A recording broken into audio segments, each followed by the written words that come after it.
I think the short and obvious answer is yes. But exactly figuring out exactly what that effect is, and let's say why it works in certain situations or certain settings and not others, I think that that's really the trick, or the details that we're trying to work out as an academic and a scholarly community. And if we look at more global cases, particularly, of course, Arab Spring or the Occupy movement, those were more and less successful in certain national environments than others. And so I think there's a real tension that comes into play to figuring out exactly, where social media can have a drastic and observable effect on these grassroots movements. That it's not just the fact of getting people organized and bringing them to a particular physical space, but also that these movements have some impact, that they have their desired social or political outcome. And in some cases that happens, and in some cases it doesn't. So I think that's the million-dollar question, is to try to figure out what makes the difference.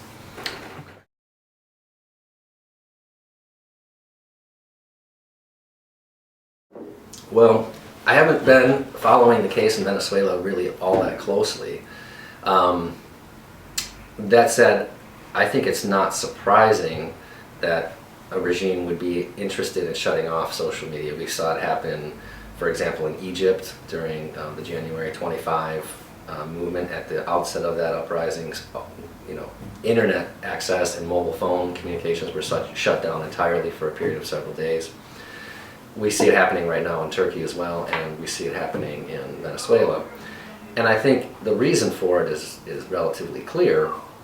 That people that are in authority, that are leading those regimes, want to minimize the impact that the social media can have in terms of organizational tools and in terms of mobilization around a particular topic or issue. But I think the idea of shutting them down is somewhat wrong-headed, and I don't think that just turning off, say, Twitter, or turning off Facebook, or turning off the internet or mobile phone access more broadly is likely going to have the desired effect that the regimes that are doing this are hoping that it will. As it happens, I was in Egypt at the time that the January 25 movement started, totally by accident. And so I was there when, internet was shut off, when mobile phone access was non-existent. And one of the interesting things that happened, and that we were able to observe, primarily through satellite television, was that, of course, the movement grew and the crowds grew, and there were even more and more people congregating at Tahrir Square. And I think this is a story that's going to continue to repeat itself, because once you turn off a chance for people just to communicate easily and to connect, they're going to have to find alternative ways to do it. So I think it's social media is unique in that it's allowing more and more people to connect and to communicate more easily. And so it's accelerated the speed at which I think these movements can organize and react, but it doesn't change really, I think, the will. And people have been petitioning their governments, they've been organizing, they've been protesting, for literally thousands of years. So the fact that it's happening now is nothing really new. The role that social media is playing in this is, of course, an important and visible one. But I don't think that simply turning something off is going to change the fact that people are organizing for a specific cause. So perhaps a bit long-winded there, I guess, but hopefully it's getting to the point of your question. Definitely.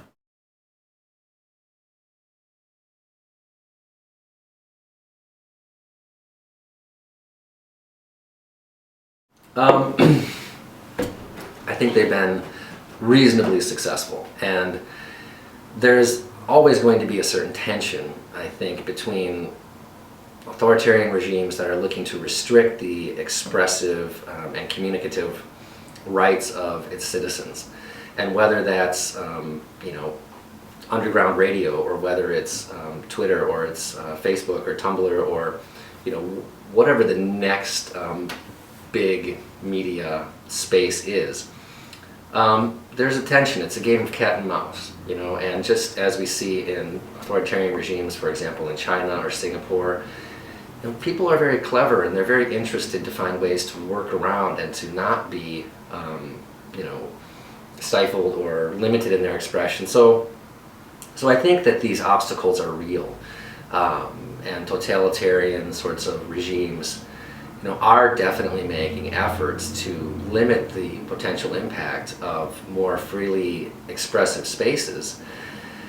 But I don't think, again, that they're going to stem the tide overall. I think that there's a point at which there's simply too many people and there's too many possibilities for those people to find channels to connect. And whether they're doing it, by, let's say, using a VPN or some other way to mask their IP so that they can still connect to the internet and still reach their, say, followers on Twitter, or any number of other mechanisms that they can work around these restrictions, they're going to do them, and they're going to utilize them. So, and it's not just that these sorts of regimes really want to have, let's say, no benefit from communication technologies. I mean, in many instances, they want to have internet access or mobile phones for the sake of stimulating economic growth or having, a more effective way to communicate to their own population. So there is a benefit that these actors want to engage, but they want to limit the potential for wholesale change. I mean, there's a certain maintenance of the status quo that's going on here. And again, I think that there are definitely real considerations to take into account here, and that these restrictions and limitations imposed by certain governments, are not to be taken lightly. But in the end, I think that we're on a trajectory where the technological and the social aspects are going to overcome the ability of individuals and authoritarian figures to limit that possibility. Okay.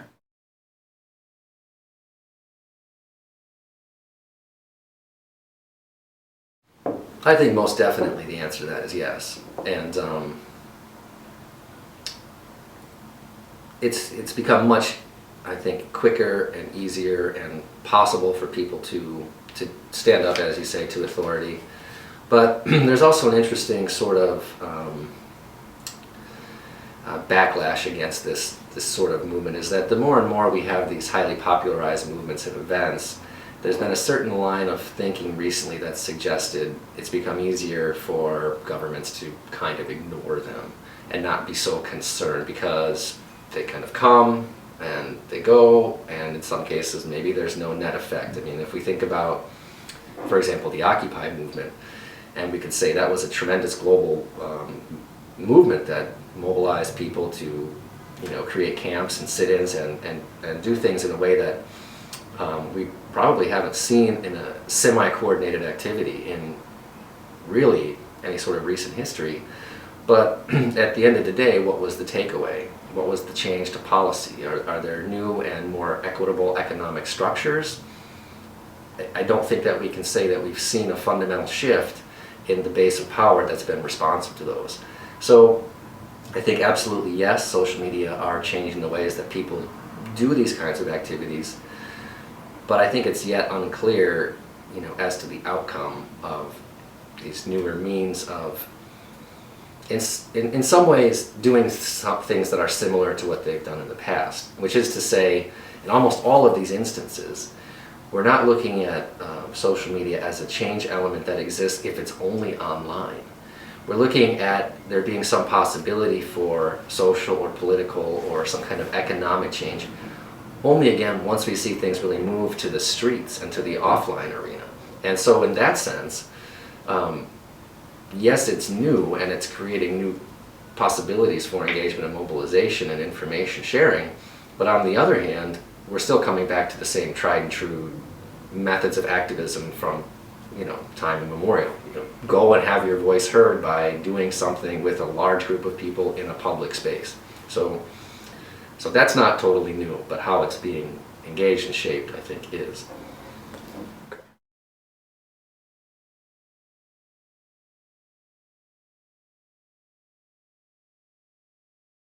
Yes, of course. That's a great question, and it's one that I don't think really gets enough attention. And I work, in an area where part of what I try to do is to look at what people are saying and make sense of how they're connecting and what they're talking about. And I can do most of my data collection surreptitiously, really, through a number of software and software platforms and other interfaces that allow me to gather, let's say, 100,000 tweets about an election campaign. And I did this for about 1 million tweets, actually, for the election in 2012.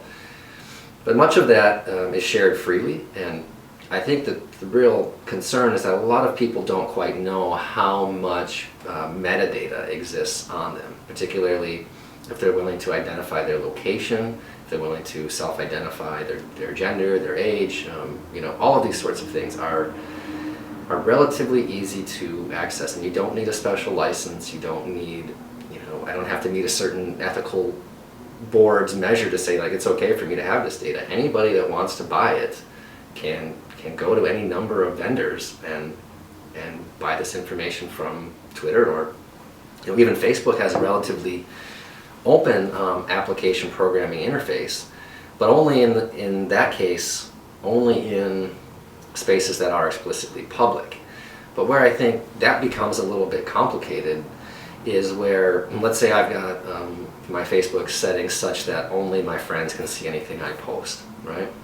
But let's say I go into a public forum that's about, or a group or a wall or something that's publicly shared, for example, on a political figure or some brand or something like this. If I start sharing things there, those things can crop up quite easily in terms of if someone's looking to harvest that data. So even though I may have all my settings such that I think nothing can be taken away, if I start to enter other domains, then it certainly is possible that can happen. So I think there definitely needs to be concern, but I don't see a lot of wholesale reactions, from a broader social standpoint, that people are going to stop engaging in social media or stop producing or stop sharing just because of that. And I think, again, this is one of those trade-offs, where we're willing to enter into what amount to a legal sort of agreement by accepting terms of service that,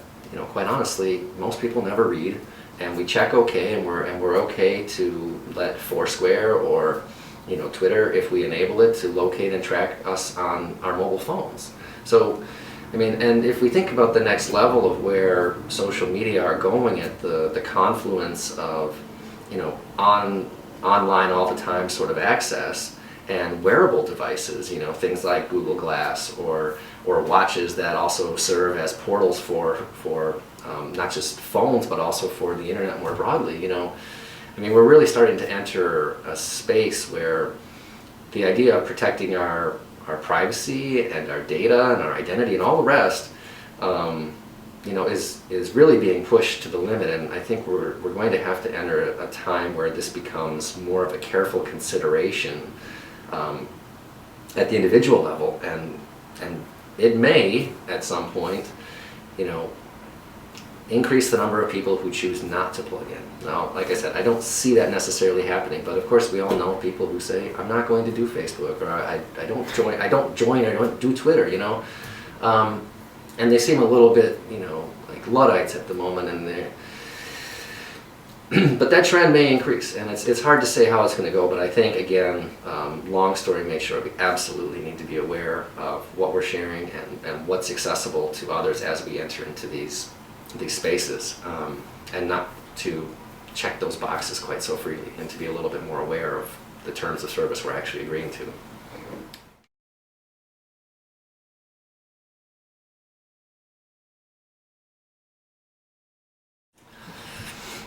Well, that's again, something of a difficult question. I think what's going to happen, and it has been happening, is that what we think of as privacy is going to be transformed, and there's going to be a different conceptualization of what's private and what's not private, where we're attempting to be or believed to be more in control of exactly what others can access about us. So, I mean, it's an important consideration. I don't think it's going to, privacy is going to stay the same. It's going to change, and exactly how that takes shape, is, I think, something that's going to be, wrestled over in the courts for quite some time. And I think on certain issues, in certain instances, like the SOPA, PIPA movement of a couple of years ago, I mean, people were very reactive to that and seemingly had an impact on policy. But more recently, with the decision to change net neutrality, that seemed to me to go off quite easily without a wide reaction from the broader public. And I think as those things happen, hopefully there's a reaction, and that people will stake out and contribute to exactly how they want privacy to be shaped in the future, and not just kind of let things go.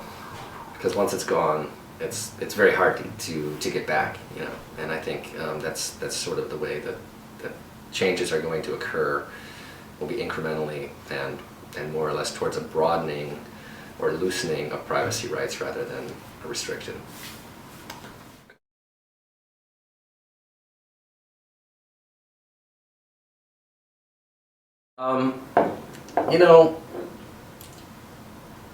I use social media on a daily basis. I use social media at work. I use social media on my phone.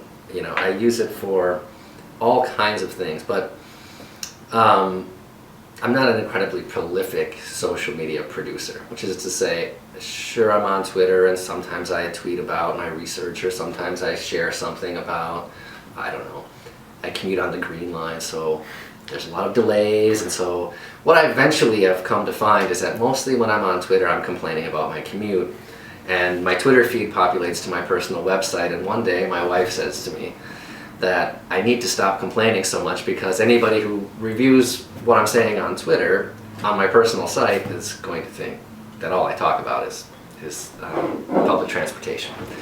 So, I'm just not a big self-discloser, is what it comes down to. And I think we can't really forget about the fact that social media is a platform and it's a thing, but it's used by humans. And as humans, we have our idiosyncrasies and we have our personnel characteristics that sort of shape who we are, and we're not all going to use social media in the same way or for the same thing. And that's where the whole question about media research is one where I find particularly engaging, because figuring out those differences and understanding how media is being used and how certain media are being used differently by different people is an interesting question to answer, but of course it's a difficult one. So for me, sure, I'll tweet once in a while and I try to add a little diversity now and then, but on Facebook, for example, I mean, just a few minutes ago, I actually posted about cycling into the office today and how happy I was about it. So, but I think in that sense, there's a difference between different social media spaces. We often say social media and we kind of think Twitter is somewhat the same as Facebook, is somewhat the same as Google Plus, or somewhat the same as Tumblr, but I think that's a mistake, in the same way that we wouldn't think about radio being the same as television being the same as a movie, for example. I mean, these are all in some way broadcast media, but they're very, very differently used, and they're very, very differently understood in terms of their effects. And I think we need to have that sort of lens moving forward when we start to think about the impact socially or personally of different social medias, that they're not all created equal and they're not used in the same way, and so we should expect different outcomes from the different sorts of spaces where we're engaging. And I suppose I'll continue to use social media as a regular basis in the future, and I think there's some good questions too about how can we really use it as an academic community for some of the our work, from teaching to research. You know, and I think it's a real opportunity that we can engage these spaces for good uses.